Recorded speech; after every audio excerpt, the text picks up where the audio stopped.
నమస్తే, welcome to పొలిటెంట్ health. కొంతమంది ఆడవాళ్ళు చూసుకున్నట్లయితే వయసుతో సంబంధం లేకుండా బ్రెస్ట్ లో కొన్ని గడ్డల్లాగా ఏర్పడుతూ ఉంటాయి. అవి 100% క్యాన్సర్ కి సంబంధించిన లక్షణాలేనా, లేకపోతే క్యాన్సర్ కాకుండా కూడా ఈ గడ్డలంటూ ఏర్పడుతూ ఉంటాయా? సో డాక్టర్ గారి మాటల్లోనే అడిగి తెలుసుకుందాం. ప్రెసెంట్ మనతో ఉన్నారు radiation oncologist doctor Prashant Reddy గారు. మరి వారి మాటల్లోనే అడిగి తెలుసుకుందాం. నమస్తే డాక్టర్. నమస్తే డాక్టర్, ఇప్పుడు ఆడవాళ్ళకి బ్రెస్ట్ క్యాన్సర్ అనేది ఈ మధ్య ఎక్కువగా వింటూ ఉన్నాం. జనరల్ గా ఎందుకు వస్తూ ఉంటుంది, లక్షణాలు ఎలా ఉంటాయండి? ఆడవాళ్ళలో రొమ్ము క్యాన్సర్ అనేది కామన్ క్యాన్సర్ అండి.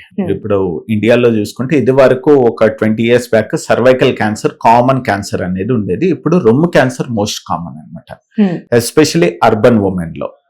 సో వీళ్ళు ఎందుకు వస్తుంది అంటే ఇది అని కారణం చెప్పడం కష్టము, కానీ మనం రిస్క్ ఫ్యాక్టర్స్ అనేటివి ఉంటాయండి. అంటే ఎవరిలో ఈ రొమ్ము క్యాన్సర్ వచ్చేదానికి ఛాన్సెస్ ఎక్కువ ఉన్నాయి అనేది కొన్ని రిస్క్ ఫ్యాక్టర్స్ అనేటివి ఉంటాయి.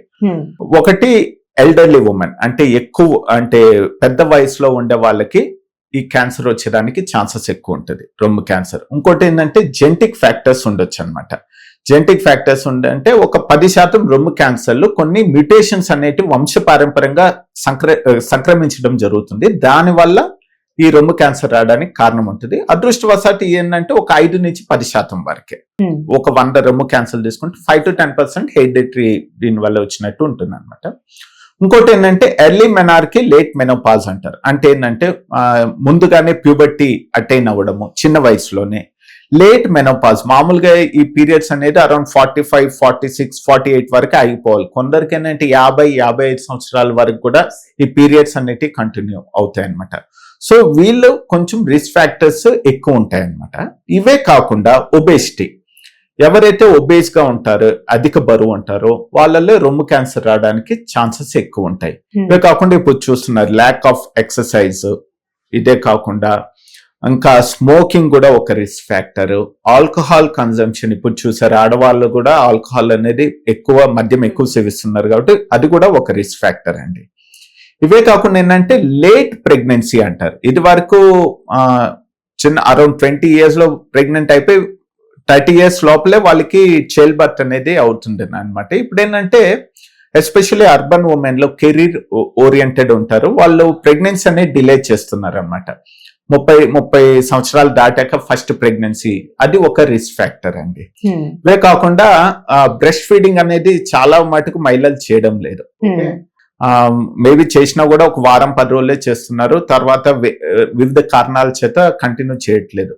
ఎవరైతే బ్రెస్ట్ ఫీడింగ్ చేస్తారో వాళ్ళల్లో రొమ్ము క్యాన్సర్ వచ్చేదానికి ఛాన్సెస్ తక్కువ. బ్రెస్ట్ ఫీడింగ్ అనేది రొమ్ము క్యాన్సర్ రాకుండా కాపాడుతుంది అనమాట. సో ఇట్లా కొన్ని కారణాలు, ఇవన్నీ రిస్క్ ఫ్యాక్టర్స్ అనమాట.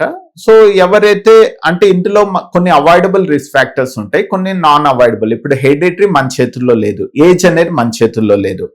అట్లీస్ట్ మన చేతుల్లో ఉన్న రిస్క్ ఫ్యాక్టర్స్ మనము చేసుకోవచ్చు. ఒబేసిటీ, రెగ్యులర్ గా ఎక్సర్సైజ్ చేయడము, జంక్ ఫుడ్ తీసుకోకుండా హెల్తీ డైట్ తీసుకోవడము, ఐడియల్ బాడీ వెయిట్ మెయింటైన్ చేయడం, ఆల్కహాల్ కి స్మోకింగ్ కి దూరంగా ఉండడం, ఇట్లాంటివన్నీ మన చేతుల్లో ఉంటాయి. ఈ చేయడం వల్ల రొమ్ము క్యాన్సర్ వచ్చేదానికి ఛాన్సెస్ తగ్గించుకోవచ్చు.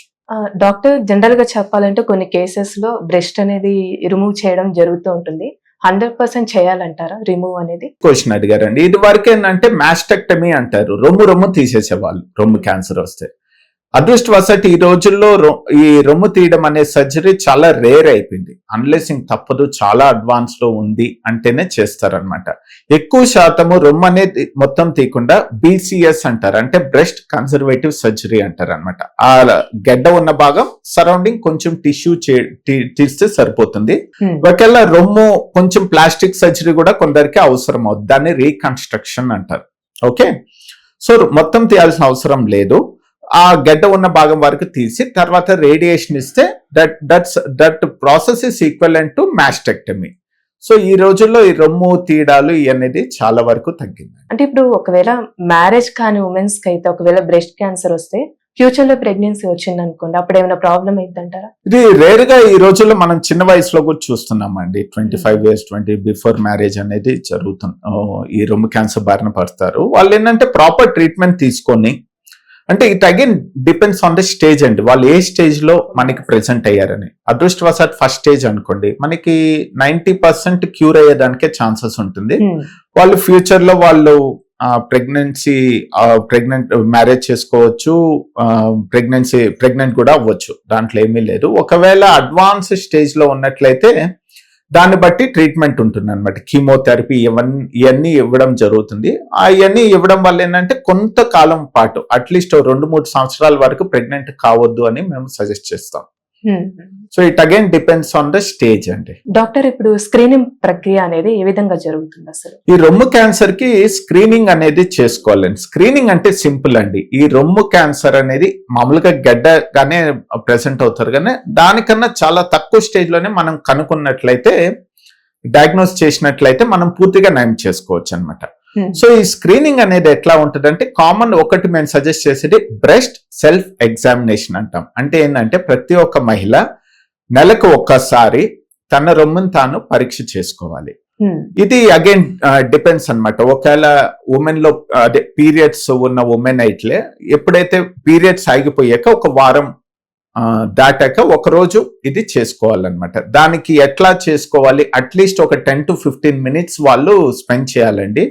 రకరకాల యాప్స్ ఉన్నాయి, అది పద్ధతిలోనే ఎట్లా నిల్చుకొని చేసుకోవాలి, మిర్రర్ ముందు నిల్చుకొని ఎట్లా చేసుకోవాలి అనేది ఇన్ డీటెయిల్ ఉంటుంది అనమాట.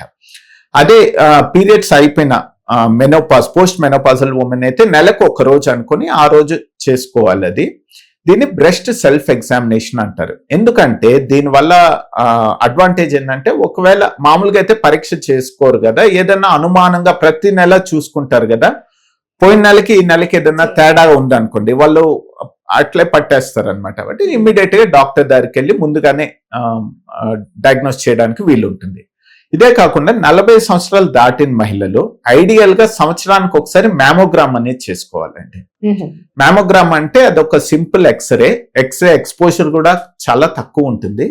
ఐడియల్లీ సంవత్సరానికి ఒకసారి, లేదంటే 2-3 సంవత్సరాల కన్నా ఒకసారి చేసుకోండి. ఎందుకంటే అందరూ సిటీస్ లో ఉండరు కదా, రూరల్ లో ఉండొచ్చు, వాళ్ళకి కనీసం 2-3 సంవత్సరాలకు ఒకసారి అన్నా చేసుకోండి. ఐడియల్ గా ఇయర్లీ వన్స్ అంటారు.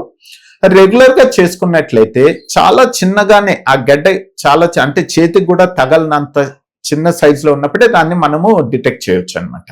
సో ఆబ్వియస్ గా ఫస్ట్ స్టేజ్ లోనే మనం డిటెక్ట్ చేయాలంటే నయం అయ్యేదానికి ఛాన్సెస్ ఎక్కువ ఉంటుంది. మోర్ దాన్ 95% ఛాన్సెస్ ఉంటుంది. ఇవే కాకుండా ఎవరికైనా స్ట్రాంగ్ ఫ్యామిలీ హిస్టరీ ఉందనుకోండి, రొమ్ము క్యాన్సర్ అంటే first degree relatives, mother, grand parents, వాళ్ళకి మటుకి జీన్స్ పరంగా వాళ్ళ రిస్క్ ఫ్యాక్టర్స్ ఎక్కువ ఉన్నట్లయితే మనం 30 years నుంచే ఈ స్క్రీనింగ్ ప్రక్రియ స్టార్ట్ చేస్తాం అనమాట. So what ever it is, ఈ స్క్రీనింగ్ అనేది చాలా ఇంపార్టెంట్. చాలా okay doctor, thank you so much అండి.